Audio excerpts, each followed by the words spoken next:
Hai, aku Selin dan aku sudah menganggap panti asuhan Saint Augustine rumahku sejak usiaku 6 tahun. Tapi aku sebenarnya bukan yatim piatu. Kalian tahu orang tuaku adalah agen khusus dengan identitas rahasia.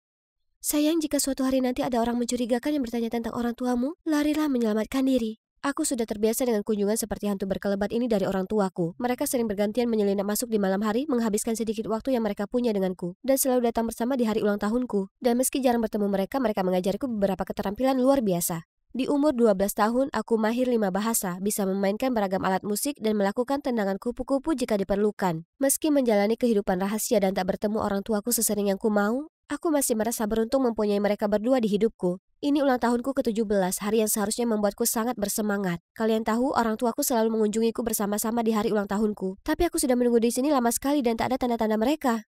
Ini tahun pertama hal ini terjadi. Aku tak suka sama sekali, pasti ada yang tak beres. Hari berikutnya di gereja, kami sedang menyanyikan himne saat kulihat pria asing di kerumunan sedang menatapku. Instingku mengatakan kalau ada yang tak beres, jadi aku mencuri dengar dirinya berbicara ke suster. Gadis berambut pirang itu, bagaimana tepatnya orang tuanya meninggal? Dia bertanya tentang orang tuaku, yang artinya hidupku sungguh dalam bahaya. Aku langsung kabur dengan semua keterampilan bertahan hidupku. Apa yang sebenarnya terjadi pada orang tuaku? Apa identitas mereka terbongkar?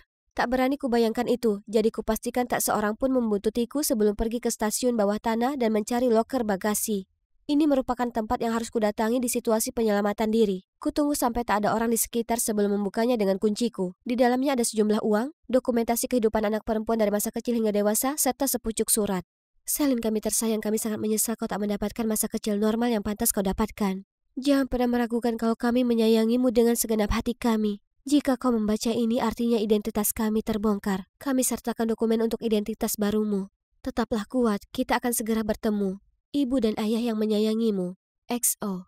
Jika orang tuaku bisa mengatur semua ini untukku, aku percaya kalau mereka juga bisa menangani yang lainnya dan segera kembali padaku. Jadi, inilah aku, dengan identitas baruku, Diane. Australia, aku datang. Orang tuaku meninggalkan cukup uang untuk mulai hidup baru di sini, untuk bayar sewa dan uang sekolah. Sungguh benar-benar biasa. Orang tua Diane adalah peneliti di Kutub Utara. Diane berasal dari keluarga biasa dan bersekolah di sekolah umum biasa. Kemudian bekerja sebagai akuntan kantoran. Tak menikah atau punya anak. Semuanya adalah kehidupan yang membosankan. Masalahnya, jika aku akan jadi orang lain, maka setidaknya aku jadi orang yang seru. Jadi, aku tak jadi sekolah. Sebaliknya, aku ciptakan dan mengadopsi identitas Harper yang berusia 20 tahun dan memulai ide menghasilkan uang. Menikah sesuai permintaan. Dengan semua yang kupelajari dari orang tuaku, aku bisa hasilkan banyak uang dan di saat yang sama menjalani seperti apa rasanya keluarga yang normal. Sempurna. Pertama, aku menjadi lulusan dokter Harvard supaya orang tua pria terhormat ini akan memberinya warisannya. Berikutnya, seorang bangsawan mewah yang menyelamatkan klienku dari perjodohan yang mengerikan. Dan kemudian seorang gadis manis yang membantu klienku mengintimidasi teman-teman mereka yang sangat jahat. Segera setelah klienku mencapai tujuan mereka, kontrak berakhir dan kami berpisah. Tanpa aku sadari, melalui Harper sebagai nama samaranku, aku sudah menikahi 9 pria hanya dalam 8 bulan dan menjadi kaya raya. Namun ternyata kasus-kasus yang kuambil semuanya berasal dari keluarga yang tak normal. Kontrak ke-10 ini akan menjadi kasusku yang terakhir. Kemudian akan kutinggalkan Harper dan masuk kuliah sebagai Diane. Sebelum aku kehilangan kepercayaan untuk mendapatkan keluarga impianku. Tapi saat aku mengemudi ke tempat pertemuan, aku bersumpah mobil itu sedang mengikutiku. Itu bisa jadi orang tuaku atau orang yang berbahaya. Hanya ada satu cara untuk cari tahu. Sekarang aku hanya perlu menunggu. Jika dia berbahaya, aku akan meluncur dari tebing ini lalu berenang ke tempat yang aman. Kemudian kulihat pria yang menyeringai tanpa dosa ini mengintip dari jendela. Dia menunjukkan sebuah kontrak pacar sementara. Hei, aku cuma ingin bicara. Apa dia klienku yang ke-10? Dia sepertinya tak berbahaya, jadi aku melangkah keluar dari mobil. Aku Carl dari pengadilan. Kau jelas sibuk sekali. Begini, aku ditugaskan untuk menyelidikimu. Setahuku bukan hal ilegal untuk menikah beberapa kali, ya kan? Tidak, hanya jika itu sungguhan dan bukan kawin kontrak. Carl, aku hanya punya satu klien lagi dan aku tak menikahinya. Aku hanya jadi pacar sementaranya yang aku yakin itu legal. Jadi apa ada peluang kau bisa tutup mata pada yang satu ini untuk terakhir kalinya? Legal atau tidak, aku sangat menyarankan kau berhenti melakukan pekerjaan ini dan lakukan sesuatu yang lebih baik secara normal. Tak lama kemudian sebuah mobil hitam berhenti dan seorang pria berjalan ke arah kami. Oh tidak, apa mereka sudah menemukanku? Aku minta maaf membuatmu terkena masalah. Aku berbalik, siap melompat, tapi Carl tiba-tiba menahan tanganku. Tak perlu begitu, bosku tak akan memakanmu hidup-hidup. Lagi pula aku belum tahu siapapun soal kontrak-kontrak itu. Oh, jadi pria ini adalah atasannya dari pengadilan? Ternyata dia dan istrinya kebetulan melihat Carl di perjalanan mereka menuju ke bandara dan hanya datang untuk menyapa. Hei Carl, tak berlebihan jika gadis ini lebih memilih lompat ke laut daripada kencan denganmu. Dia terlihat sangat canggung dan aku merasa tak enak padanya. Tanpa pikir panjang, aku bergelayut ke lengannya dan memberinya tatapan kagumku yang terbaik. Sebenarnya kami sangat jatuh cinta. Aku ini penyuka adrenalin, tetapi Anda tahu Carl, dia sangat ketat soal hal seperti ini. Kau benar, Carl itu agak kaku. Andai kau santai sedikit, mungkin kau sudah dipromosikan. Setelah mereka pergi, ku jelaskan pada Carl bahwa pekerjaanku adalah membantu pria baik lepas dari masalah yang tak perlu. Tak ada yang tak bermoral tentang hal itu. Aku hendak beranjak saat dia tiba-tiba menghentikanku. Aku bisa lihat perilakunya berubah. Kumohon, buatlah kontrak denganku. Aku tahu kau bisa membantuku meningkatkan kemampuan komunikasiku dan membuatku dipromosikan. Kau lihat betapa putus asanya aku sekarang. Aku tak yakin, maksudku nomor 10 seharusnya jadi klien terakhirku. Tapi lihat wajah kebingungan itu. Baiklah, tapi sebagai balasannya kau harus jadi pacar yang perhatian dan aku ingin makan malam denganmu dan keluargamu setiap malam. Carl terlihat agak kebingungan tapi dia menyetujui permintaanku. Ini mungkin kesempatan terakhirku untuk merasakan kehidupan keluarga. Aku punya aturan tegas jangan jadi istri 2 orang bersamaan, jadi kutemui klienku yang lain untuk menolaknya dengan sopan. Celine, apa itu kau? Celine, dia tahu namaku? Astaga, itu Matthew, pianis jenius dari panti asuhan. Oh tidak, ini buruk, dia bisa bongkar penyamaranku. Aku diadopsi dan dipanggil Harper sekarang. Orang tua adopsiku ternyata sangat mengecewakan. Aku harus memasukkan identitasku supaya aku bisa bekerja. Aku paham, sangat sulit bagi yatim piatu seperti kita untuk bertahan hidup. Ya, memang begitu. Begini Matthew, semuanya jadi sulit bagiku, jadi aku harus mengambil pekerjaan lain dengan cepat. Aku tak bisa menerima 2 pekerjaan sekaligus. Aku minta maaf, kontrak kita batal. Ya, soal itu aku sudah mengumumkan secara publik aku punya pacar beberapa detik lalu. Pianis berbakat Matthew konfirmasi bahwa dia sedang pacaran dengan seseorang? Matthew, aku sungguh tak bisa lakukan ini. Katakan saja siapa klienmu, bisa kubuat kesepakatan dengannya. Aku tak bisa bersama mereka berdua, jadi kuadakan pertemuan mendesak bagi mereka berdua. Sebuah artikel menuduhku melakukan tindakan yang tak pantas terhadap artis perempuan. Itu benar-benar keliru, tentu saja. Aku butuh pacar untuk mengalihkan publik dan membuat mereka melihat aku ini bukan bajingan. Aku ingin promosi ini, jika kau tak membantuku, aku akan mengungkapmu di depan publik. Seolah itu penting, akan kubawa saja kalian kembali ke US. Tidak, aku tak bisa kembali ke sana, dan aku tak mau menarik perhatian orang lain juga. Ini yang akan kulakukan, Carl. Aku akan jadi pacarmu di hari kerja dan lakukan apa saja yang ku bisa untuk membantumu dipromosikan. Dan Matthew, aku akan jadi pacarmu. Maksudku pura-pura jadi pacarmu di akhir pekan. Tapi wajahku harus tak muncul di media, oke?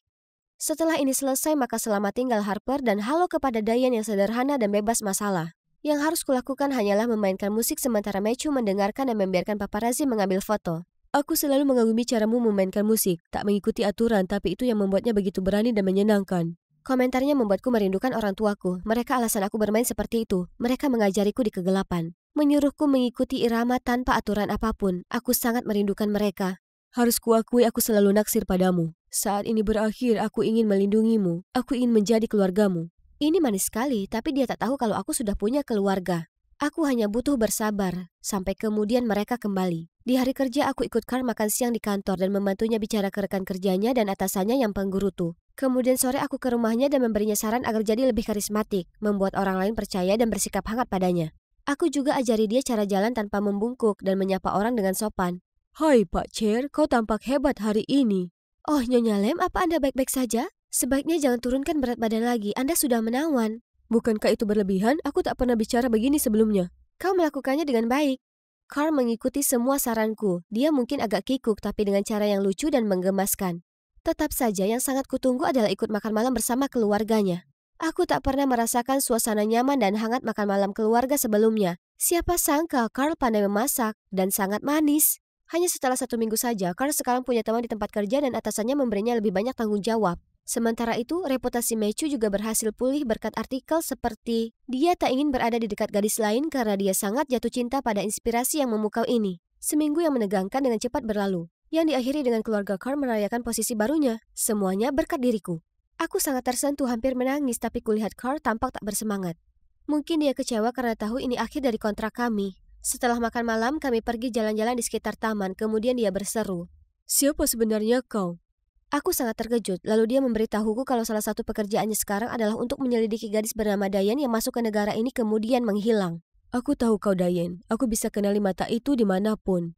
Ya, aku Diane, tapi aku hanya palsukan identitasku untuk menghasilkan uang. Aku tahu kau bohong lagi, tak apa, kau sudah membantuku, jadi aku akan membantumu juga. Kupalsukan beberapa informasi untuk menutup kasus itu. Terima kasih Carl, ini sangat berarti. Aku tahu betapa pentingnya hukum baginya, tapi dia masih melanggarnya. Untukku. Aku sebenarnya keluar dari pekerjaanku. Apa maksudmu? Bagaimana dengan promosimu? Kau sudah berusaha sangat keras untuk itu. Tak apa, lagi pula aku sadar aku tak begitu menyukainya. Aku merasa tak enak bahwa dia melepaskan pekerjaannya karena aku. Tapi dia tak membutuhkanku lagi. Kontrak kami harus berakhir, ya kan? Sekarang waktunya mengakhiri kontrak Matthew, lalu aku bisa kembali menjadi Diane. Tapi aku datang ke villa dengan sekumpulan wartawan. Apa kau pacar Matthew? Silakan keluar dari mobil. Apa kau cewek yang mengencaninya demi uang, bukan cinta? Tolong, tunjukkan dirimu dan pastikan berita tersebut. Sepertinya berita pacar Matthew adalah cewek yang menikah demi uang telah bocor. Aku duduk di sana tak tahu harus melakukan apa. Kemudian kulihat Matthew keluar dari villa bergandengan tangan dengan cewek berambut mengkilap. Rumor tentang pacarku ini semuanya bohong. Luar biasa, jiwa baik hati dan saya sangat bahagia. Oh, kurasa dia cukup cerdas. Menemukan seseorang dengan latar belakang yang baik adalah satu-satunya cara menyelamatkan reputasinya sekarang. Selamat tinggal Matthew, kuharap kau baik-baik saja. Sepertinya dia tak bisa bahayakan karirnya untuk melindungiku seperti Carl. Sekarang aku bebas menjadi Diane dan masuk ke sekolah publik yang orang tuaku inginkan. Aku penasaran kapan kau akan muncul. Kau cukup populer. Seorang pria dengan bekas luka terus menanyakan tentang Anda. Seseorang dengan bekas luka mencari Diane? Di saat kusadari seseorang mengawasiku di balik pintu, instingku memberitahuku untuk lari menyelamatkan nyawaku. Aku bergegas ke jendela dan melompat turun dan melihat Carl mengintipku. Apa yang kau lakukan di sini? Aku ingin menemuimu, jadi kulacak Diane. Aku tak menyangka menemuimu di sini, tapi aku sangat menyukaimu dan... Tak ada waktu, mereka melihat kami bersama jadi kutarik dia pergi. Kau menyetir seperti orang gila, Diane. Siapa mereka? Kenapa mereka mengejar kita? Aku tak tahu. Yang ku tahu adalah mereka bahaya. Dia keluarkan ponselnya untuk telepon 911 tapi kuhentikan. Tak boleh ada polisi. Aku tak bisa percayai siapapun kecuali diriku, Carl. Aku minta maaf karena menyeretmu ke dalam kekacauan ini. Orang tuaku sering bilang padaku cara terbaik untuk kabur dari kejaran adalah dengan melompat ke dalam air. Betapapun itu terlihat gila, tolong percayalah padaku. Aku berbelok tiba-tiba dan langsung menceburkan mobil ke laut. Di dalam air, kulepaskan sabuk pengaman dan berbalik melihat Carl yang sudah melepaskan diri. Dia menarik tanganku dan kami berenang lewat jendela. Ombak membawa kami ke pantai, tapi aku tak punya kekuatan untuk bergerak 1 inci pun. Mereka akan menangkap kita. Celine, sayang, tolong bangunlah. Ku gosok mataku dan melihat pasir yang keemasan. Carl serta ibu dan ayahku? Apa aku sudah mati, ibu? Tidak, sayang, kau masih sangat hidup. Ternyata orang yang mengejar kami adalah orang tuaku.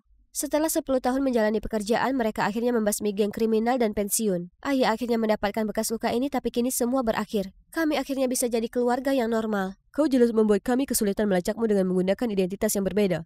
Kami harusnya tahu putri kami yang cerdik akan ciptakan kehidupan yang lebih menantang. Ayah dan putrinya sama saja. Hah? Kau bukan Diane? Carl, namaku Celine. Ibu, ayah, ini Carl, cowokku. Sangat menggemaskan melihatnya tersipu, dia lalu mengulurkan tangannya dan memperkenalkan diri ke mereka. Sangat menyenangkan bertemu kalian berdua. Saya sangat peduli dengan putri kalian dan akan selalu demikian. Tak peduli seberapa bandelnya dia. Ternyata cukup menyenangkan hanya jadi Celine saja. Aku mulai sekolah sebagai diriku sendiri dan sejauh ini sangat baik. Aku tinggal bersama orang tuaku yang baik hati, berbakat, dan normal. Kami menikmati waktu terbaik bersama. Dan aku bisa kencan dengan koki manis dan perhatian ini. Dan bagian terbaiknya, aku akhirnya bisa berhenti lari menyelamatkan hidupku dan menikmati hidup dengan orang-orang yang paling kucintai.